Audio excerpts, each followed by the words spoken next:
Petang ni lepas balik daripada hantar anak pergi asrama, sajalah nak rakam suasana Tanjung Jaga. Kali ni guna batang kamera yang lebih panjang, jadi boleh nampak pemandangan yang lebih elok berbanding dengan batang yang pendek. Boleh nampak laut, Pulau Telok, Pulau Bidan dan juga pemandangan arah Singkiang Laut dan Tanjung Jaga. Pulau Sayak pun boleh nampak juga dari sini. Lepas daripada kono ni ada tempat penginapan.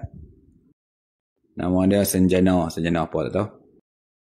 Sini ada tempat tidur dan ada tempat makan-makan.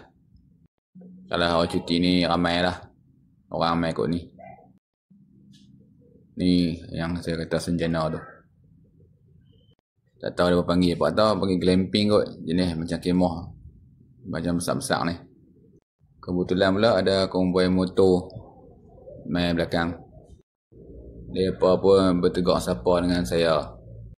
Biasalah bila nampak kamera macam ni memang selalu ada orang tegak. Tambah pula batang panjang terjuntai kat atas. Mereka ni pakat-pakat nak berhenti untuk ambil gambar dekat Tanjung Jaga ni. Sekianlah video untuk petang ni. Semoga berjumpa lagi dalam video yang lain.